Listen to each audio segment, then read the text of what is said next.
Well, good morning all. It is, I think, the 7th of December and it's a Thursday. So I'm doing my usual subscription flowers. I always do Thursday is my subscription day and I thought you might like to come along for the ride and I'll show you what I do and how I do it.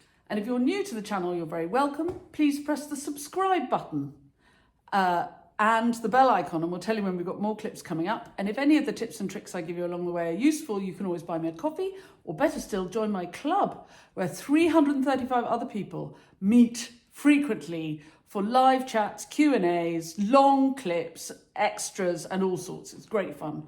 So do join me there. Now my vessels are really simple. I was having a lovely conversation yesterday with my friend and kind of colleague in living life well, if not expensively, but well. And he's called Matthew Atherton Baber. And I highly recommend you give him a follow on the old Instagram, because he's full of reassurance that no matter how modest one's circumstances, that doesn't mean one can't live in an aesthetically pleasing manner. I really ought to wash my apron before talking about him. And so here, talking of aesthetically pleasing, are these lovely vases, Morrison's, if you live in the UK. Very inexpensive. It's the cheapest place I can find to get. It's got a nice step, clean glass, smooth around the top. You can't get a better glass. You can go to Baccarat Crystal if you want to spend a fortune. But frankly, I think these are about 12, 15 pounds. And I think they're brilliant. So I have lots of them. And then, again, don't be grand for the sake of grand. Jam jars. But a small square jam jar, look how it's catching the light. It may be a jam jar, but for the sake of floristry, it's heavy based, chunky, a little posy in it, doesn't get too high, so it doesn't get in the way. So you can have something taller and sort of more floaty aroundy up here that could stand on the sideboard or the hall table or something in one of these big vases. But actually in life, what you want on a side table, on the kitchen table, by your bedside table, is a posy. So I say this a lot, but the idea of the floristry is that it's breathtaking. It should be allowed to be its own breathtakingness. If I try and be clever with it, reinvent the wheel every week, A, it might not work. Don't fuss with stuff. Let it be what it is. And because I do things, this is my bread and butter. This is what I do all the time. So if you want to be a florist, beware, because it's a lot of repeat action. You just have to like the material and allow the material to sing. You've got to be able to work fast, efficiently, and allow the material to do all the work for you. So keep your vases and your vessels simple. Avoid complicated mechanics unless you're doing some glorious installation for a wedding or an event. This is every day, every week flowers. Don't try and reinvent the wheel. Do a simple job perfectly. Right, I'm going to push you back out of the way and then you can just quietly watch what I'm doing and I'll put some nice music with it and I hope very much you enjoy it. If you'd like real step-by-step how to do floristry from the simplest to the most complicated, I have loads and loads of workshops and demos. Do have a look at my website. We have wedding workshops, floristry workshops, big urn arrangements, pedestal vases, hand ties, all kinds. You can come for a 3-day immersive floral retreat here at the farm and we'll end up making great big arches and huge things, but also start with the tiny and the most immaculate, tiny, perfect things. So for that sort of detail, do look at my website and book yourself a place. But if you'd like to just watch as I go along, enjoy.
Et voila. So there we are, we're all done. If your dream is to be a florist, this is your bread and butter. Endless repeat. So you have to not be bored by it. What you have to do is take pleasure in the material and which is why I like the job, because the season changes and the material changes with each season. And so no 2 weeks are the same. You know, the season just moves on and something changes. Might be a little bit incremental, but you know, still it's different every week. And that I really like. And also what I like, you may or may not, I like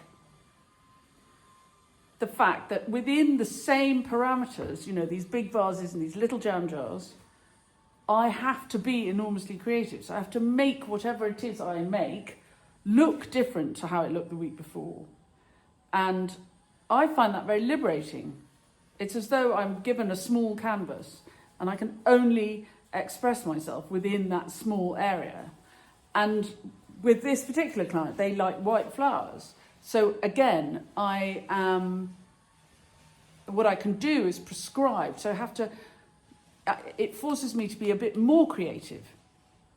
Otherwise it's boring for me and the client. But within these strict parameters, I find it I like it. It's kind of rhythmic and repetitive. I like it. But if you fancy being a florist, there's a lot of this and you've got to really like it.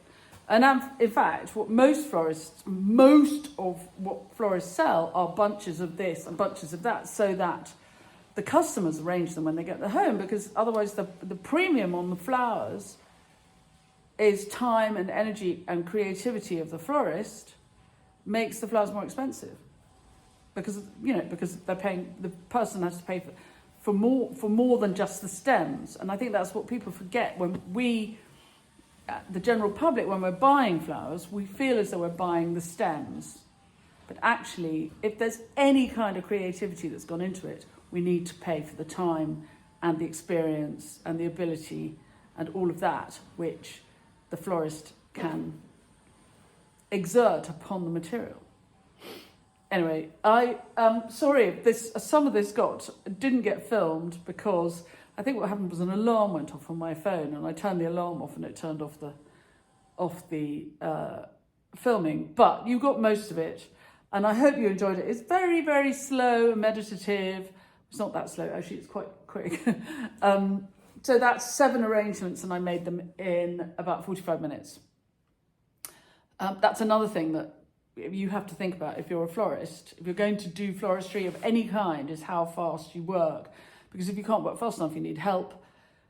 If you can work quite fast and like the product, then be a florist. Right, off to delivery. Thanks very much for watching. I'm now going to go find some nice music to put along with this, and I'll show you a few close-ups.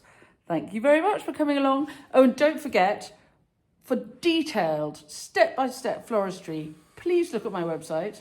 I have all kinds of demos and workshops, both online and here at the farm, all through the year. And so have a look, be inspired, buy yourself a place, buy a friend a place, come as a pair.